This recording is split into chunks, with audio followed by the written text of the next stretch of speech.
Gotta be totally honest, I did not see this coming. Hakeem Jeffries, the Democratic leader who usually appears on networks like CNN and MSNBC, just made an unexpected move. He showed up on Fox News, and it caught my attention immediately because it's rare to see him step into that kind of environment. And I don't mean a quick clip or a press statement, I mean a full sit-down interview. That alone told me something was off. Because when a top Democrat willingly steps onto Fox during a government shutdown, it usually means things are not going according to plan. Mr. Leader, welcome to Fox News Sunday. Good to have you this morning. Great to be with you. Okay, so let's start here. On Friday, your Senate counterparts, the Minority Leader Chuck Schumer, said this: every day gets better for us, talking about the optics of this shutdown we're all in now. So what's your message to the American people? Do you agree with his view? Well, House and Senate Democrats have taken a principled position in defense of the American people to protect their health care. We're dealing with a cost of living crisis in this country right now, and we're dealing with a health care crisis.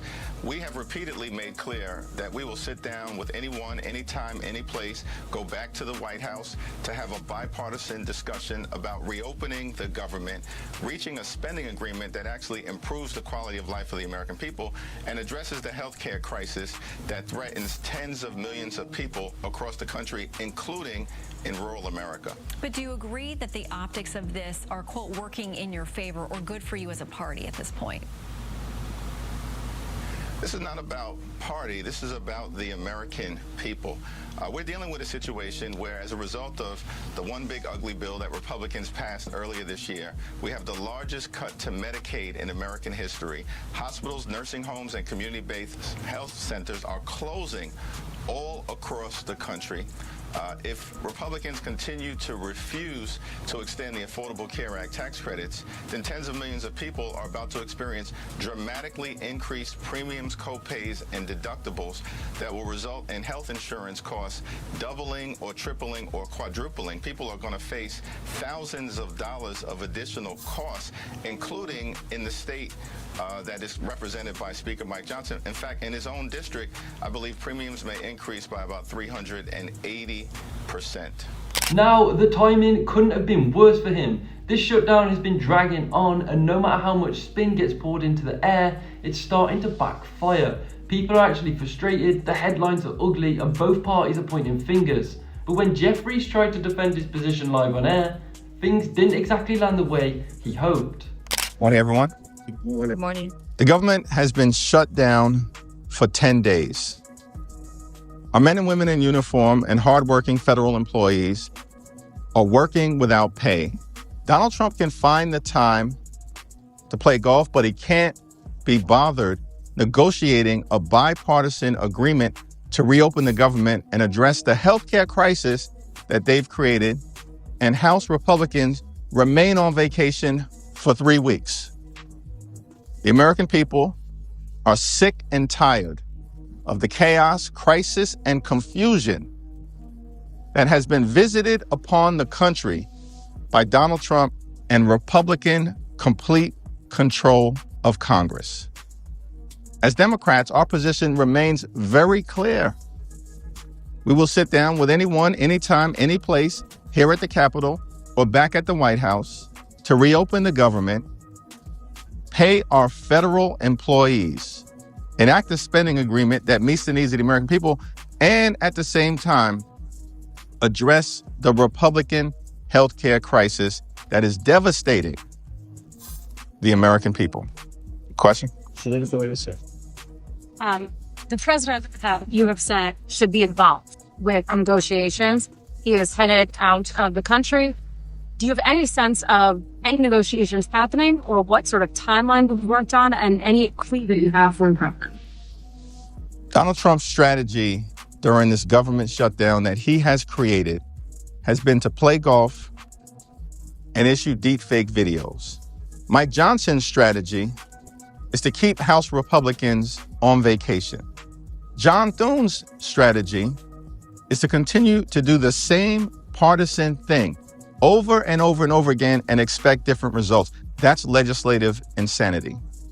Our plea to our Republican colleagues is get serious about... So there he was, trying to explain why Democrats were rejecting what's called a clean continuing resolution, because basically a short-term funding bill that keeps the government running at current spending levels. The host pressed him on that, reminding him that the same funding levels had been approved by Democrats earlier this year. And Jeffries fired back that no, this bill wasn't what they agreed to do, because in his view, it gutted veterans, healthcare, housing programs, and funding for women and children. And that right there was the nail on the head. I just paused for a second because that claim that these programs were being gutted didn't line up with what the resolution actually did. It literally extended existing levels of spending, nothing more and nothing less. It wasn't some secret slash and burn operation, it just kept the lights on. I want to get to that, but in a minute, first let's talk about the continuing resolution that Democrats are voting against. It's been repeatedly voted against in the Senate. We're now, I think, 8 votes into this. So the New York Times describes the bill this way. They say Democrats have misused budget jargon to assail the Republican budget proposal as dirty, but the bill is considered clean, meaning all it does is extend current funding levels for, I believe, about 7 weeks is what the Republicans are proposing. Now, Democrats say you want to undo part of what Republicans call the big, beautiful bill, that you want to add money back for things like NPR, and that's at the cost of funding the troops, funding air traffic controllers, funding SNAP benefits. So what's the message to the American people about why you won't vote for this clean measure where you could continue to negotiate these things, instead kind of holding it hostage in Republicans' verbiage to these other interests that are partisan in nature?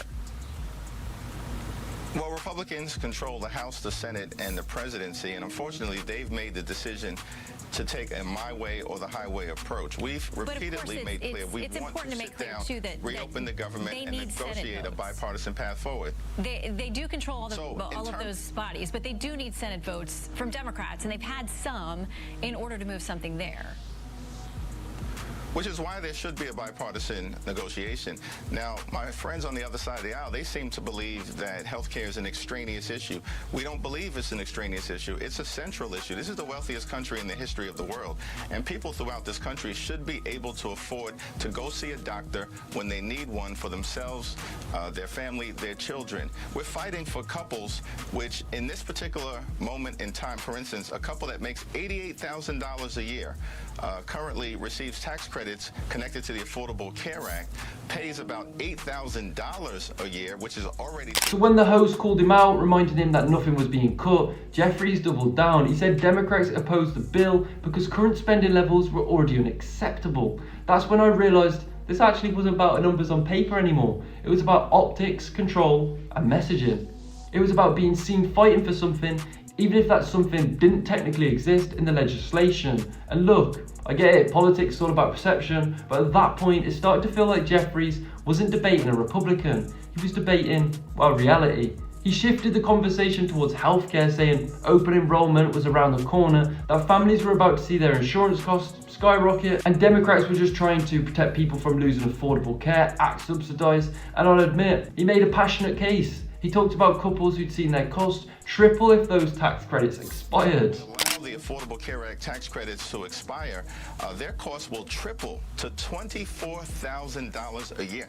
That's unacceptable. And by the way, the states that are most affected are all states that Donald Trump has won. In fact, I think it's the top 5 states are West Virginia, Wyoming, Alaska, Mississippi, and Tennessee. So this is not a partisan fight for us. We're fighting for everyday Americans, working class Americans, and middle class Americans, by the way, who are also dealing with a cost of living crisis in this country because costs are far too high. Life has gotten more expensive this year, not less, despite the Republican promise that they were going to lower costs on day one. So a couple of things. If Republicans say, listen, as part of this CR, that's not the conversation to have, that issue comes up later in the year, would you be willing to vote on a CR moving forward with assurances that you would address the subsidies at some point? Because a number of Republicans say they agree with you that they're going to need to do that. So what deal do you need right now to be a yes vote on a clean CR?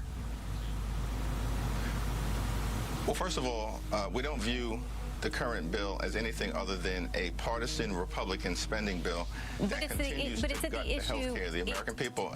It's at levels that you guys have already agreed to. A number of Democrats voted for this extension back in March. It's not adding or detracting anything. It's just continuing the levels of spending that currently exist. Actually, it's not at levels that we agreed to. Democrats strongly oppose this legislation in the House because, in our view, it gut veterans' health care, gut funding for women, infants, and children programming, gut funding for affordable housing, and we know we have a housing crisis in this country. Housing costs are too high. Just to be clear, though, it's not changing current. It's not changing current levels. Nothing's getting cut. It's at levels that you may not like, but it's about extending levels as they currently exist. Fair? Right. We agree that current spending levels are unacceptable, and it also incorporates massive cuts that have occurred over the last several months. That part actually caught me off guard because on paper the subsidies don't even expire until December. So what does that have to do with a shutdown happening in October? That was the first moment where I kind of sat back and thought, well, wait, how do we get from a government funded bill to a healthcare debate that doesn't even intersect with this? It felt like Jeffries was trying to hold two separate issues together just to make a moral argument. And in politics, when logic doesn't win the day, emotion usually takes over. Now, Fox didn't make it easy on him. The host kept circling back to the same point, that this bill doesn't add or remove funding, it just extends what's already there. And yet Jeffries stuck to his script. He kept describing the proposal as patriotism, extreme, and harmful. It became clear that this wasn't just about policy difference, it was about framing a narrative. Democrats really want to paint this shutdown as Republican chaos, or Republicans say Democrats are holding the government hostage for political leverage. Of different challenges that we have with respect to this partisan Republican spending bill, but the main one is that we're facing this healthcare crisis. Open enrollment starts on November 1st. Tens of millions of Americans are receiving notices right now that their premiums, copays, and deductibles are about to explode, which is why we need to address it. Even Marjorie Taylor Greene agrees that we have to address this health insurance crisis right now. Okay, so let's talk about an analysis of these enhanced Obamacare subsidies and where we are, because you mentioned a number of figures there. They were passed, of course, under the Biden administration in 21, extended in 22. They were about being a temporary measure to help us through the COVID emergency. So here's what an analysis over at the Federalist says. Now, this is based on data from the Kaiser Family Foundation, which tracks all this healthcare stuff. They say if the enhanced subsidies go away, the federal government would still pay for the vast majority of premium costs. The federal government would fund, quote, only 78% of the premiums as opposed to 88% of the total premium under the enhanced subsidies. So that means taxpayers will still be footing nearly 80% of the cost of the premiums. Should we be having a broader conversation about the fact that Obamacare was supposed to make everything more affordable, and yet that is the U.S. taxpayer, you and me and everybody who goes to work out there, who is footing nearly 80% of the cost of these premiums, even if the subsidies expire? More than 70% of the American people agree that we need to extend the Affordable Care Act tax credits because they are making a meaningful difference in the lives of the American people. We do need to have a broader conversation about fixing our broken healthcare system, and we want to do that in a bipartisan way. It's unacceptable, in our view, that legislation was passed by Republicans earlier this year that is actually triggering the closure of hospitals and nursing homes and community-based health centers throughout the country, disproportionately in rural America. We also need to talk about the fact that hundreds of thousands of veterans rely on the Affordable Care Act tax credits in order to ensure that they have access to a doctor when they need one for themselves, for their children, and for their families. At one point, Jeffries said Republicans were taking away my highway or the highway approach, which sounded ironic considering Democrats were the ones refusing to pass the same funding levels they'd already approved months ago. And here's the part that really got me. Jeffries argued that the bill would cut local law enforcement grants by $500 million, which isn't actually written in the bill.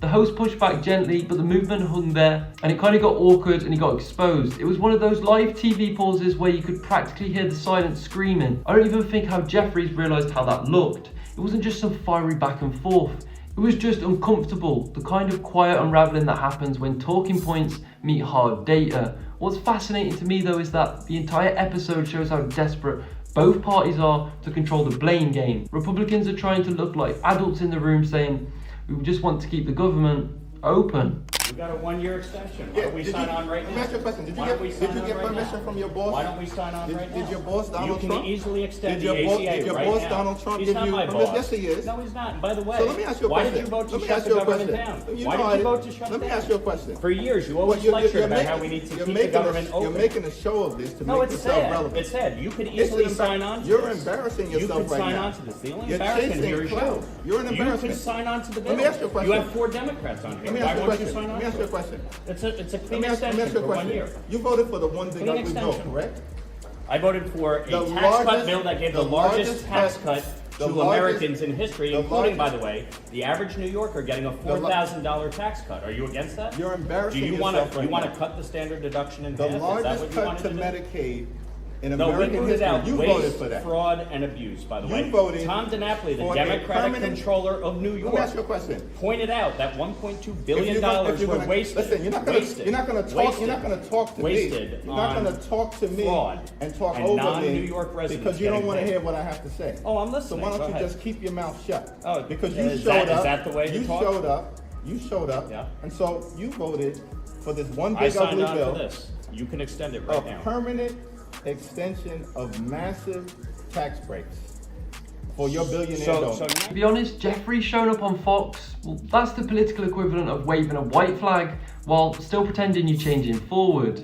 Have you ever noticed how during every shutdown, both sides claim to be fighting for the American people, and yet it always ends with the same people, federal workers, military families, small businesses wondering when their paychecks are actually coming. And he's absolutely right about that. But the irony is that neither side seems to be capable of fixing it, because every debate turns into a campaign commercial. By the end of the interview, Jeffries actually looked tired. You could almost see the weight of the moment, the internal party divisions, the media framing, and I'll admit, I almost felt bad for him. He's trying to hold the line, keep his message tight, not let Fox get the upper hand. But politics isn't about being right, it's about surviving the optics war. So here's what I'm wondering. Do Democrats really think this shutdown standoff helps them long term? Is that right? 90% of Americans take the standard deduction, Is that right? If you had your way, the standard deduction would have been cut in half. That No would have been one- a massive tax increase no on one- Americans all across the country. You're You support here, that? unfortunately. You're to against do lifting the cap on bidding salt? Of your billionaire donors. The That's billionaire unfortunate. donors lifting the That's cap on correct. salt. We put a income cap in place. Why are you here right now? An income Where the cap. re- where Well, the rest didn't of you your want all Republican Republicans colleagues? to be here? Where I'm the rest? here. Where the rest of your You Republican wanted colleagues? Republicans to be here. I'm here. Why are you And by here? the way, Why- you can Why- pass an ACA extension right now. Did Sign your on to this boss- bill. Did your boss Sign Donald on Trump- to the bill. Is your boss Donald Trump behind that? HR 5145. Why don't you get on it? Mike, is your boss Donald Trump behind that? Why won't you get on it? Because you don't work for the American people. Oh, I do. I You work don't for the people of New the York. I congressional work for the district. people of my district. Is that why you? Is that I'm why here. You got 145. And by the way, I voted people on for a Medicaid. clean CR to keep the government open Mike, and funded. you're- You voted to shut it You're down. embarrassing yourself right Yeah, now. leader, with all due Well, as we respect, would say you're the back in the- one. why are you playing yourself? You're the one Why are who you playing actually yourself with voted these to shut theatrics? the government down. Actually, you It's know sad. that's not true. It's sad. You voted to shut the government down. Do Republicans control the House, the Senate, and the president? Right, and correct? you're smart enough to know Is that, that you right? need 60 votes in the Senate, Is right? that right? No. Do you need 60 votes in the Were Senate or no? 60 votes needed to pass your one big ugly bill? Reconciliation, which you Was did with six- the IRA, was and 60 boy, that really reduced inflation. Are You you did a trying to great job elevate there. yourself because you're afraid I'm not you're trying to about lose elevate myself. re-election? No, I'm not going to lose Let me ask you a re-election. You question. spent $42 million last cycle. You didn't do Mike, that let me great. ask you a question. Why aren't you running for governor right now?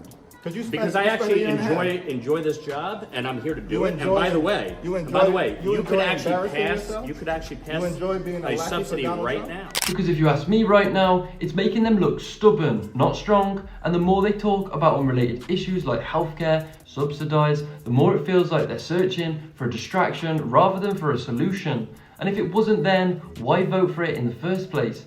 This whole situation reminds me of those group projects in school where one person refuses to hit submit because they want to add one more sentence. Except in this case, that one sentence is costing billions of dollars and leaving half of the government idle. When Jeffries walked off that set, I imagine he knew it hadn't gone the way he wanted, because you can only spin so much before the story starts spinning you. And I get the feeling that's exactly what's happening right now. The Democrats are losing control of their own narrative. So yeah, watching that interview didn't feel like a win or a loss for either side. It just felt revealing. Like the curtain got pulled back for a second and we all saw how fragile the whole political show really is. And to be totally honest, that might be the most honest moment of all.